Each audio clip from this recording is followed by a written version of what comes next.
Hey, welcome back to the Philip DeFranco Show, your daily dive into the news. It is Monday, February 2nd. I hope you're having a good one. There's a lot we've got to dive into today, but first, an announcement. Your first Beautiful Bastard drop of 2026 just went live, and I listened to y'all. A lot of you said that you wanted pieces that felt kind of more rooted in everything that we're experiencing right now. So that's exactly what we did. You're getting 9 new pieces across tees and long sleeve crews, Police State of America, Honesty Before Loyalty, because that's really what we need more of, Stay Rooted, Resist, America in Distress, Truth is a Lonely Road, Better a Weed Than a Trained Rose, and more and more and more, including if you just want to say I'm about to fucking lose my sanity. All now available for you at beautifulbastard.com, top links in the description and comments. But that said, we have so much we've got to break down today, starting with this. Trump's DOJ is exposing victims, protecting the perpetrators, possibly including Donald Trump himself, and still failing to meet its legal obligation to release all of the Epstein files. That's what you have so many people saying right now after the department has released another 3.5 million pages of documents, along with 2,000 videos and 180,000 images, more than 1 month after the December 19th deadline set by the Epstein Files Transparency Act. And while Trump officials claim that they have now fully complied with the law, survivors, lawmakers, and watchdog groups say that they're withholding roughly half of the records being held by the government. Right, and that it's not even the only way that the law may have been broken. The Epstein Files Transparency Act tasks the government with releasing the files, but also with protecting the victims, right, which was also one of the DOJ's original excuses for refusing to release the files, even as survivors called for their release. And when the department published this new batch of files on Friday, they claimed that more than 500 attorneys and reviewers had contributed to this effort. But those files, when they were released, they contained the full names of dozens of victims, as well as nearly 40 unredacted nude images of young women and possibly teenagers. Those photos appearing to be part of a personal photo collection, some seeming to have been taken on Epstein's private island, and the bodies and faces of people in them, they were fully visible. And then as far as the names, according to a Wall Street Journal analysis, several women's full names appeared more than 100 times in the files, including more than 24 who were minors when they were abused. You also have some files hiding someone's name, but then a duplicate file somewhere else making the name public. And some, they had personally identifying details such as bank information and home addresses posted without redactions as well. Right, and overall, you had lawyers representing more than 200 victims saying that they reported thousands of redaction failures on behalf of nearly 100 individual survivors whose lives have been turned upside down by the DOJ's latest release. Right, and they actually had to ask federal judges to order the immediate takedown of the Justice Department's entire Epstein Files website, writing a letter saying the DOJ committed what may be the single most egregious violation of victim privacy in one day in United States history, and saying it is no longer ethical, moral, or responsible to attempt to remedy these violations through DOJ's tortuously tedious game, saying this was never a complex undertaking. DOJ has possessed the names of victims that it promised to redact for months. There is no conceivable degree of institutional incompetence sufficient to explain the scale, consistency, and persistence of the failures that occurred. Now, with all that, it does seem that many, if not most of these mistakes have been corrected. Of course, that's not all that reassuring to those whose privacy has already been so flagrantly violated, especially when the department did in fact take a lot of time to heavily redact many of the files. I mean, there's even one image where a redaction box appears over the face of Donald Trump, even though it just seems to be a shot of him giving a public speech, which then, of course, makes a lot of people wonder who the Trump DOJ is really trying to protect here. There, you had Deputy Attorney General Todd Blanche, otherwise known as Trump's former personal defense lawyer, saying, "We did not protect President Trump. We didn't protect or not protect anybody." I mean, I think that there's a hunger or a thirst for information that I do not think will be satisfied by the review of these documents. Blanche also appeared both confused and angry when a reporter asked if the public might learn the identities of men who abused young women with the help of Epstein. Is the public going to learn about men that abused these girls? Like, what does that mean? If we had information, we meaning the Department of Justice, about men who abused women, we would prosecute them. There's this built-in assumption that somehow there's this hidden tranche of information of men that we know about that we're covering up or that we're choosing not to prosecute. That is not the case. I don't know whether there are men out there that abuse these women. Right, and there you have many saying that that's an insane thing for him to say. Right? Because as much as we don't know exactly who and to what extent others were involved in Epstein's abuse, there is ample reason to believe that there are others who need to face consequences, either for being directly involved in abuse or having knowledge of it and doing nothing. One of the biggest questions for many is whether President Donald J. Trump is one of them, especially as you had the New York Times identifying more than 5,300 files containing over 38,000 references to Trump, Melania, Mar-a-Lago Club, and other related words and phrases. Right, a big jump from the previously released Epstein files that included only 130 files with Trump-related references. Now that said, some of the new files are copies of emails and other records that the DOJ or the House Oversight Committee released late last year, and then many of the others are just news articles and other publicly available materials that landed in Epstein's inbox. Right, and notably, none of these files included any direct communication between Trump and Epstein. As far as what's new, you did have one file showing that a man who worked for Epstein told investigators that Trump, along with high-profile figures including the former Prince Andrew and Robert Kennedy, had visited Epstein's home. Also, another contains handwritten notes from an interview conducted back in 2019, about 1 month after Epstein died in a cell, and they say that a victim whose name's been redacted remembers being driven to Mar-a-Lago to meet Trump, and that Epstein said to Trump at the time, "This is a good one, huh?" Then you have another file showing that Epstein emailed a private investigator in 2001 suggesting that he had plans to call Trump to talk about Virginia Giuffre, or Giuffre being one of Epstein's most well-known victims, with her dying from suicide last year, and she said that she had been lured into Epstein's web when she worked at Mar-a-Lago. There are then also multiple documents, including allegations that Trump raped a child in these new files, but many of these are based on unverified tips received by the FBI. And so some outlets are actually not publishing those at all due to doubts about their credibility. But with all that, you have many arguing that no, we do need to show them, we do need to talk about them because they concern the President of the United States. We're saying that,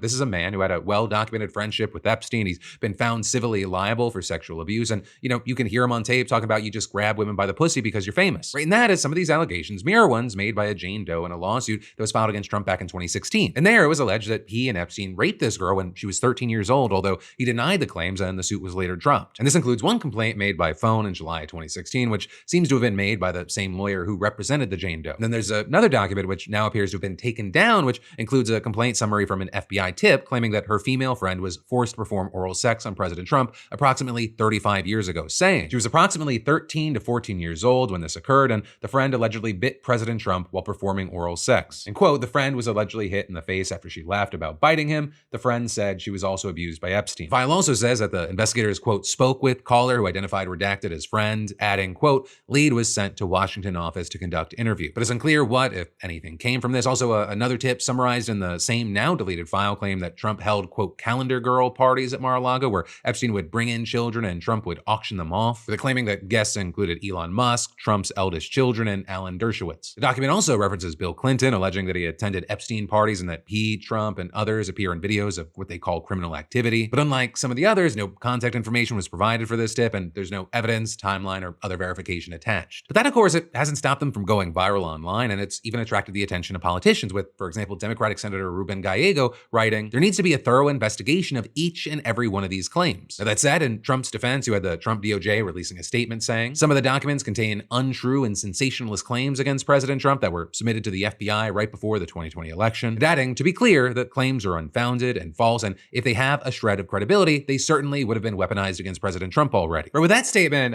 hitting a lot of people kind of odd for a number of reasons, including it sounds like literally Donald Trump's own personal defense in the past. But then also, of course, besides Trump, there are lots of other rich and powerful people who come up in these files, some also in connection to direct allegations of sexual abuse. And so, for example, there are documents describing claims against convicted sex offender Harvey Weinstein. One slide deck appearing to be an FBI presentation of Jeffrey Epstein investigations describing an allegation that Epstein, quote, told an accuser to give Weinstein a massage during which Weinstein told her to take off her shirt, and saying that when she refused, Weinstein threatened to, quote, get women to come force her to. That same slide includes allegations that Epstein told an accuser to give Wall Street billionaire Leon Black a massage while Black was naked, and that Black made another female perform oral sex. It also mentioned Commerce Secretary Howard Lutnick, although it didn't accuse him of sexual abuse. Instead, it described how one source reported that Lutnick made his money through Ponzi schemes and money laundering. With Lutnick also coming up elsewhere in the files, with emails appearing to show Commerce Secretary Lutnick and his wife accepting an invitation to Epstein's Island in December of 2012, and they planned to arrive by yacht with their children. And very notably, that is several years after Lutnick previously said that he had broke contact with Epstein. Emails also appear to show that Elon Musk has lied about his past dealings with Epstein. Right, Musk has famously claimed that Epstein tried to get me to go to his island and I refused. But one file that appears to show that he emailed with Epstein to try and plan a visit to Epstein's Island in late 2013 and early 2014, asking in one email what day/night will be the wildest party on your island. So with that, I'll say it isn't clear if the island visits actually took place. And as far as Musk, he's continued to defend himself, claiming Epstein hounded him relentlessly to go to his pedo island. So for many, you have them saying that his denials, they continue to sound like an admission that he knew that something fucked up was actually happening there. But then also, as far as other big names, we've got to mention Microsoft billionaire Bill Gates, where there's one new email in which Epstein suggests that he helped Gates get drugs to, quote, deal with consequences of sex with Russian girls, and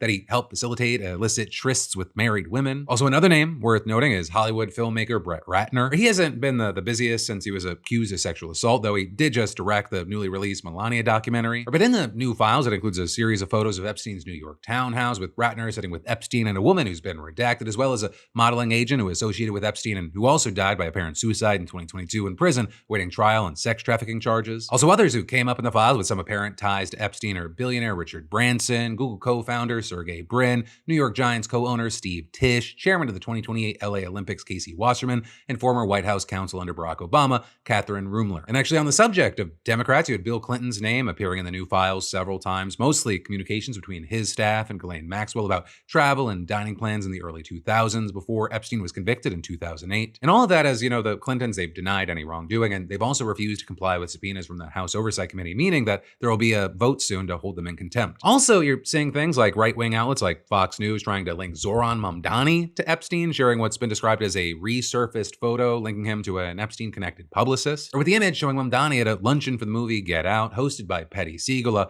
Hollywood publicist who's already faced backlash for her relationship with Epstein. But anyway, in the photo is also Mamdani's mother, filmmaker Mira Nair. And as Fox News and other right-wing outlets have noted, she is in the files. Right in a 2009 email, Siegel wrote to Epstein about an after-party at Ghislaine Maxwell's townhouse that Nair attended for a film that she had directed. But that appears to be the extent of any connection so far, though you've also had fake AI-generated images going around online claiming to show Mamdani as a child with his mother, Epstein, and others, even as there are those who do actually have very well-established links to Epstein. And so outside of the United States, one of the most well-known associates of Epstein is the UK's former Prince Andrew, whose title was stripped because of all this, and he also appears in this new batch of the files at least several hundred times. And that includes in the form of these kinds of disturbing photos of him kneeling over a woman on the floor and placing his hand on her stomach. The files also show that his ex-wife, Sarah Ferguson, emailed Epstein for his advice just 2 months after she told London's Evening Standard newspaper that she would have nothing ever to do with Jeffrey Epstein ever again. And so actually, with all that, you've now had British Prime Minister Keir Starmer and several other officials calling on Andrew to testify before Congress. And this is, you also have a guy named Lord Peter Mandelson already announcing his resignation from Starmer's party after the new file suggested he was paid $75,000 by Epstein in the early 2000s. Meanwhile, abroad, you're seeing a top official in Slovakia resigning his position after photos and emails revealed that he had met with Epstein in the years after Epstein was released from jail. Also, the Crown Princess of Norway has now had to publicly apologize for keeping ties with Epstein. Right? And ultimately, the fallout from this, it's been global, and the extent of Epstein's connections, it seems to just keep growing. But of course, some of the questions that still remain is which of these connections knew or were involved, and will they ever face real consequences? So that's a question I'll say that Trump's DOJ no longer appears interested in. Or with Blanche continuing to just push back on this idea that there is anything more to be found out. There's a lot of correspondence, there's a lot of emails, there's a lot of photographs,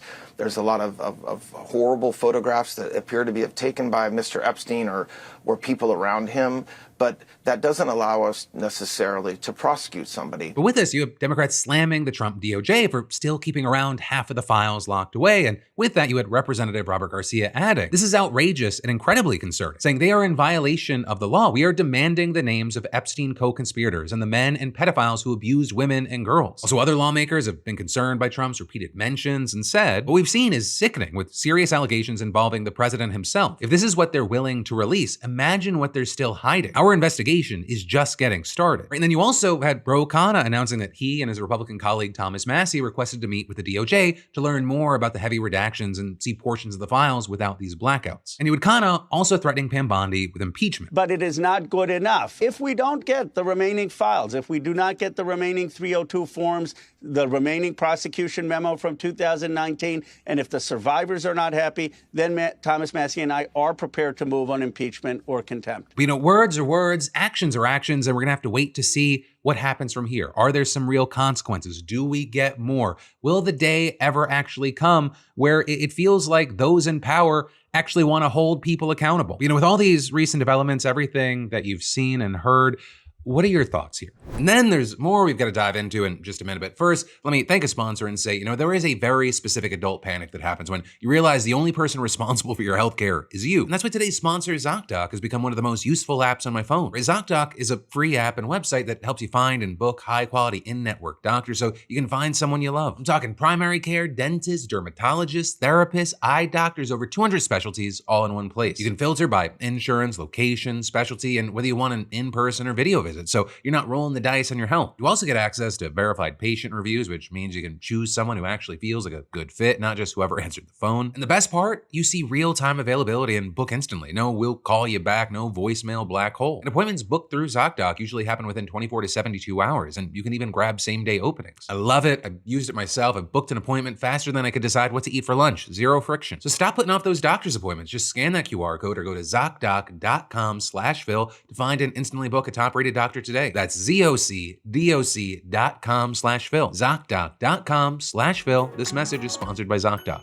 But then, jumping back into the news, we need to talk about who murdered Alex Pretty. Because you had ProPublica revealing their identities as 43-year-old Border Patrol agent Jesus Ochoa, who goes by Jesse, and 35-year-old Customs and Border Protection officer Raymundo Gutierrez. Right, in these photos that apparently show their faces have been spreading like wildfire, though ProPublica itself only reported their names, so we're still waiting on official confirmation that these are really them. Both men are from South Texas, and neither are actually new hires, right? Gutierrez joined back in 2014, and Ochoa joined in 2018, with Gutierrez reportedly working on a special response team which conducts high-risk operations like those of police SWAT units. And as for what we know about Ochoa, his ex-wife said that he graduated from the University of Texas Pan American with a degree in criminal justice and had for years dreamed of working for the Border Patrol. Or with her adding, by the time that they had split apart in 2021, he had become a gun enthusiast with about 25 rifles, pistols, and shotguns. Now, in response to this, you had Trump's DHS accusing ProPublica of doxing its officers and putting their lives and their families' lives in serious danger. But you had the outlet countering that concealing the identities of mass law enforcement agents is highly unusual, if not illegal, and prevents them from being held accountable for their actions. And so you have critics of the agency saying, hey, let's make these people famous. Their names are Jesus Ochoa, Raymundo Gutierrez, and Jonathan Ross, right? The one who shot Renee Good. And the resistance, they're not letting up. We saw protests in dozens of cities over the weekend, including Minneapolis, Los Angeles, and Portland. You also have federal judges pushing back, ordering the feds to release unlawfully detained immigrants, or at the very least, give them a bond hearing in countless cases. And that actually brings us to a very positive update in the case of Liam Ramos, right? The 5-year-old boy allegedly used as bait by federal agents to lure his family out of their home. And that's because on Saturday, you had a court ordering ICE to release him from the Texas detention facility where he's been holed up with his father for weeks, reportedly getting very, very sick. And you saw the next day, ICE actually complying, releasing both the boy and his father, who were then personally escorted back to Minneapolis by Democratic Representative Joaquin Castro. Though also, that's not to say that Liam's family is in the clear, right? You had Deputy AG Todd Blanche actually suggesting quite the opposite on ABC. The immigration law, the body of immigration law,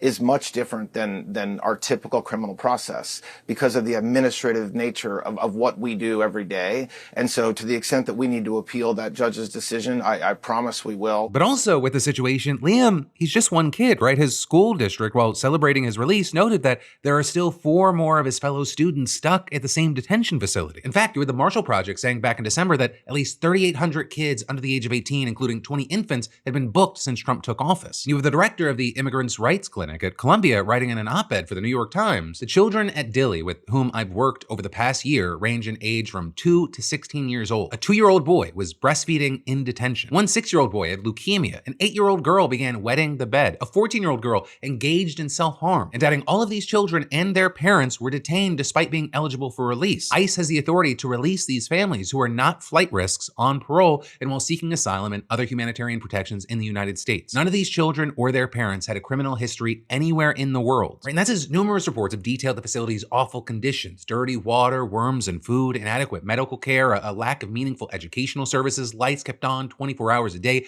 guards threatening to separate families. In fact, it's just been reported that 2 people there have active measles cases, with DHS and quarantining anyone suspected of having contact with them and barring all movement within the facility. And with all this, you had Senator Chris Murphy responding. This is the facility I was denied entry to a week ago, even though I'm the top Democrat on the committee that funds DHS and I gave them plenty of notice. I told you they were hiding something. They were. Meanwhile, you're also seeing a ton of scrutiny at another ICE facility in Baltimore, or with immigrant advocates long claiming that detainees had little to no contact with loved ones or their lawyers, little access to food and water, and they were denied access to medication. Now, a video has been circulating that reportedly shows a severely overcrowded holding room with some people on the floor. But then, Maryland Representative April McClain Delaney managing to get inside to see for herself, and this is what she described. It was not a large room, not much bigger than the room that we are currently in, with probably 50 people, concrete floors, a bench around the perimeter, and a makeshift kind of bathroom in the middle that had minimal privacy. It's really only meant to hold people for 12 hours. and it is being used to hold people for 24, 48, 72 hours or longer. Meanwhile, according to the New York Times, at least 32 people have died in ICE custody since Trump took office, which is even more than Biden's entire 4-year term. Rather than trying to tamp things down, you have Trump ramping them up. With DHS, they're just looking to use all that big, beautiful bill money. And so as of December, ICE was reportedly planning to buy industrial warehouses in 23 towns and convert them into detention facilities that would hold some 80,000 people at a time. Now, since then, they faced political resistance and public boycotts, with warehouse sales in Oklahoma and Virginia falling apart after the owners backed out of the deals. The warehouses or not, Trump's determined to bring the Minnesota model to other states, right? With several hundred federal immigration agents arriving in Maine last week to arrest Somali immigrants. And that has then led to many hunkering down inside their homes, avoiding work, school, and stores in fear of being snatched up off the street by masked men and ferried off to Texas or some other state. Also, according to ICE, they've arrested some 200 people, some of whom are reportedly just asylum seekers with no criminal history. And then, after barely a week, you had Republican Senator Susan Collins announcing that DHS Secretary Kristi Noem had told her that the surge of ICE activity in Maine had ended, though saying that so-called normal operations would continue, so it's unclear how safe immigrants there actually are. And then even if ICE has left Maine, it looks like they're just going to be moving to Ohio next. Because according to MS Now, the Trump administration is eyeing Springfield, and yes, that's Springfield. They're eating the dogs, the people that came in. They're eating the cats. Last year, Kristi Noem revoked temporary protected status for over 330,000 Haitians nationwide, setting the expiration date for midnight tomorrow. In Springfield, it's home to an estimated 12,000 to 15,000 Haitians, so they're reacting the same way that Maine Somalis are, with a local pastor telling 10 TV. They're making preparations to stay inside, not to come out of their homes. They are afraid for their children. Just yesterday, I had some Haitians in our church give me power of attorney in case they become separated from their children so we can take care of them. And over the weekend, you had historian Timothy Snyder sounding the alarm, writing on his Substack. To all appearances, and according to local sources, the city is 2 or 3 days away from a federal ethnic cleansing grounded in a hate campaign organized by the vice president and American Nazis. And then you had him describing the playbook here, writing, mental chaos has been created where there was none before, and then that mental chaos becomes the justification for physical chaos. Trump's large deportations, ICE raids that will, in fact, wreck an improving local economy. And then adding, once that physical chaos has been created, it will be blamed on the immigrants who are no longer there. At that point, so to speak, the lie is supposed to become true. You even have Ohio's Republican Governor Mike DeWine coming to the defense of his Haitian residents, saying, these people are working and they are hard workers, so I think from a public policy point of view, it is a mistake. It is not in the best interest of Ohio for these individuals who are working and who are workers to lose their status. Having said that, this is not my decision. This is a decision for the federal government, for the president of the United States. But they're also not totally helpless against Trump's onslaught, because any day now, a district judge is expected to rule on whether Noem's revocation of TPS for the Haitians was legal. Plus, you're seeing Democrats in Congress trying but struggling to rein ICE in using what little leverage they have, or with their fight to limit ICE's sweeping power, now officially causing a partial government shutdown. A shutdown that you saw start Friday at midnight after Democrats refused to vote for a broader funding bill, which included over $64 billion for DHS, and less there were reforms for ICE. Because while a group of bipartisan lawmakers had announced they had reached a deal, and while some Democrats vowed to vote against a bill that funded ICE in the wake of the Renee Good killing, the measure ultimately passed the Republican-controlled House. But then, 2 days later, you had Alex Preddy being shot and killed, and that prompted massive outrage in Washington. And Senate Democrats, they demanded that Republicans separate the DHS funding from the larger package so that they can negotiate their demands for ICE while funding other key parts of the government. And also, I'll say, for some quick context here, usually the way that spending bills work is that lawmakers will write a bunch of smaller appropriations bills that'll fund different departments, and then they'll kind of smush those bills together and they'll pass them in larger packages. And in fact, 6 of the 12 smaller appropriations bills have already been signed into law, ensuring that the shutdown would only be partial. And on Friday, you had the Senate approving a deal backed by Trump that would pass 5 of the remaining appropriations bills to fund huge chunks of the government. But instead of approving new dollars for DHS, the measure just extended its current funding levels for 2 weeks so that lawmakers could negotiate ICE reforms. And while the bill successfully passed in the Senate 71-29, the House lawmakers, they already left Washington. And so they were unable to vote, and because of that, it triggered the current partial shutdown. Though also will say, even though it's partial, the package that's being held up, it funds enormous chunks of the government. In fact, departments that are impacted here, they make up a majority of discretionary funding and include some of the largest federal agencies. In addition to DHS, the funding that's been put on hold includes over $838 billion in defense spending, as well as money for the Departments of Labor, Education, Health and Human Services, Transportation, and State. But as far as what's going to happen next, you had House Speaker Mike Johnson telling reporters yesterday that the House will aim to pass a Senate bill when lawmakers return, and Johnson expressing optimism that the lower chamber is going to be able to end the shutdown at least by Tuesday. But also, that could prove to be an uphill battle because you have many House Dems opposing the short-term extension passed by the Senate, with some saying they just don't think Trump and Republicans will negotiate in good faith or agree to bold enough changes to ICE. Or because, among other things, you have Democrats wanting to enact provisions that would bar agents from wearing masks, require body cameras, ban random sweeps and searches without warrants, and prevent kids from being taken from their families. But also beyond that, some Democrats just don't want to vote for any bill that includes any money for DHS, even just an extension of current funding levels. And so in order to pass this bill, Johnson's going to likely need a near unanimous vote from his razor-thin majority. And that could also be hard because many Republicans, including Johnson himself, have said that they oppose placing new restrictions on ICE or other immigration enforcement concessions. But then also, even if Johnson is able to get enough votes to pass this measure, there's no guarantee that Democrats and Republicans are going to be able to come to any kind of agreement on ICE reforms and funding in the short extension window. Because if this bill, it does go through, while the other agencies would get the necessary funding,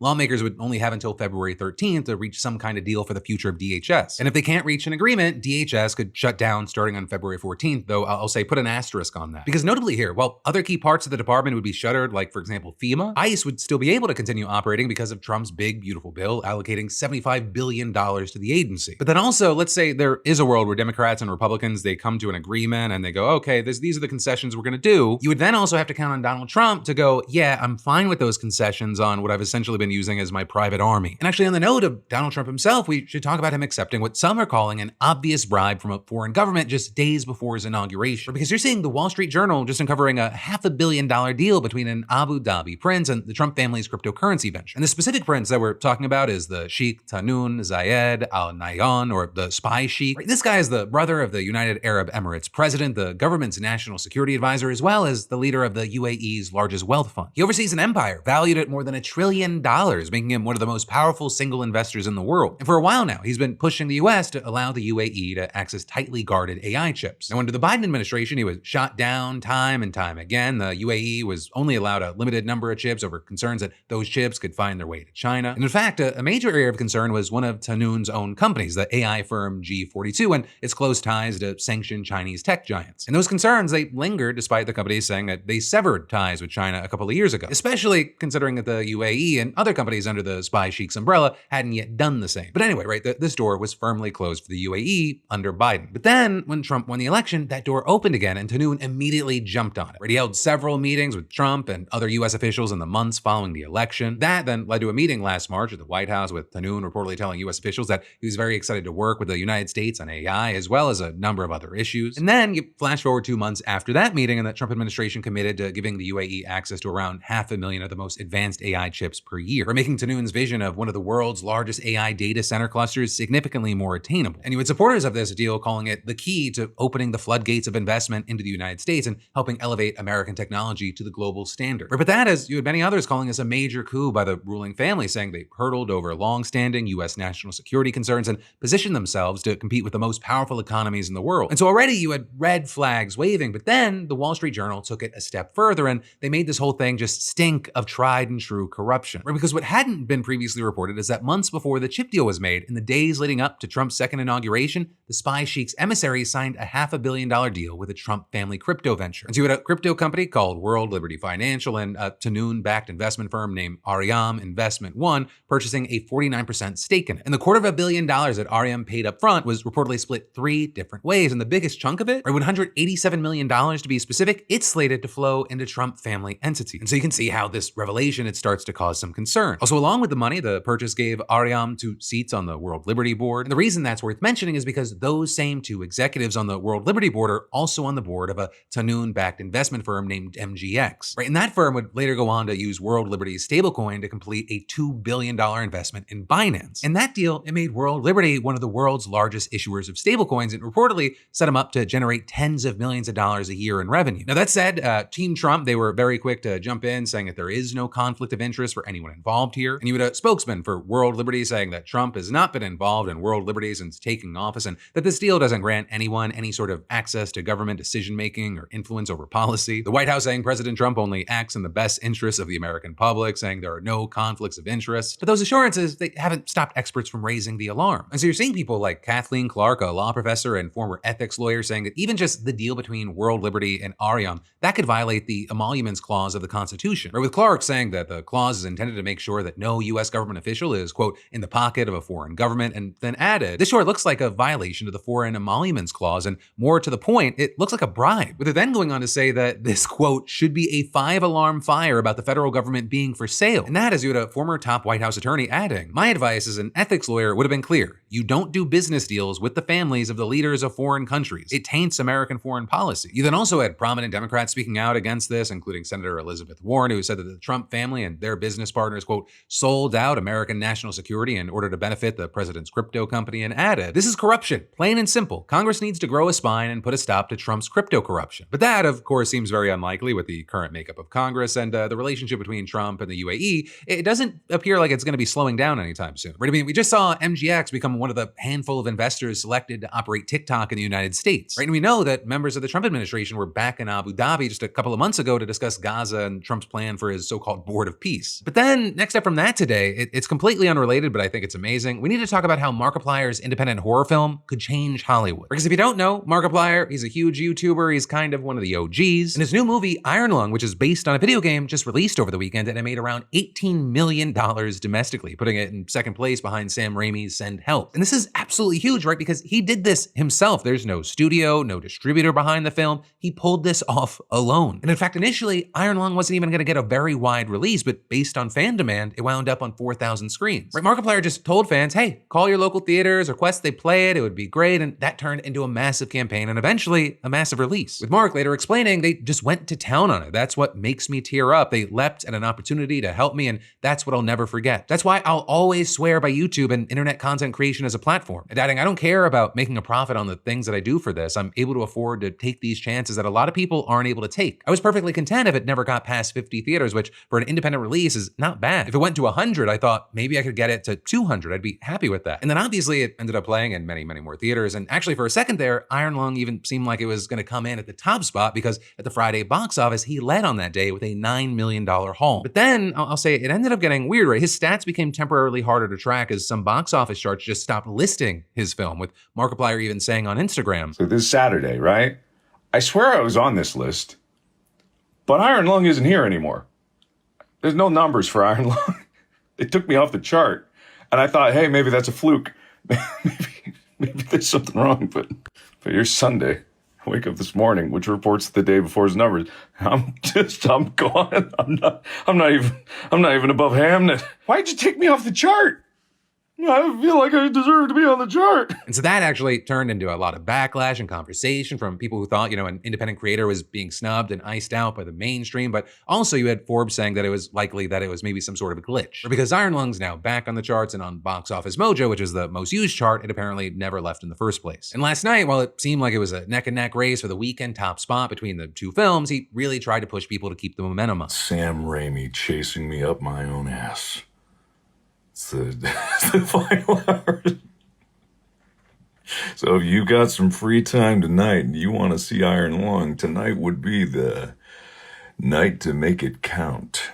And then Disney won't have the #1 movie for the 10th week in a row. In the end, Send Help beat Iron Lung in both domestic and international sales, which Markiplier said, he kind of knew was coming. I milked it a lot. I said it. It was very funny. I knew that Sam Raimi's movie was going to pass me eventually by the end of the weekend. But still, for tons of reasons, you could argue that Markiplier is still the bigger success story here. I mean, for one, Mark didn't have 20th Century Studios behind him. Also, two, when you bring in the international sales, he made nearly $22 million on a $3 million budget, which is just crazy. And so far, it looks like the fans are loving it, right? It has an 89% audience score on Rotten Tomatoes. And while some have compared that to its 50% critic score, you've had people, including Mr. Beast himself, noting the sample size is too small and why I think the popcorn score is a better metric if you're trying to see if something is worth watching, in my opinion. Which I'll say, for what it's worth, it isn't unusual for smaller films to have a more limited pool of critic reviews for a tomato score. Though I will say with this pop of success, we should expect more reviews for Iron Lung to start rolling in that aren't listed on Rotten Tomatoes right now. Right now, because this movie is being seen as such a success story, you have outlets like Forbes saying this may represent represent a future of filmmaking where more creators dabble in the space and drag their fan bases along with them. You also have Mark hoping that it serves as a push for indie filmmaking in general, that it shows that there is an audience for it, and even critics adding, hoping that Iron Lung is the final nail in the coffin of that whole young people don't want to go to the movies mishigas. If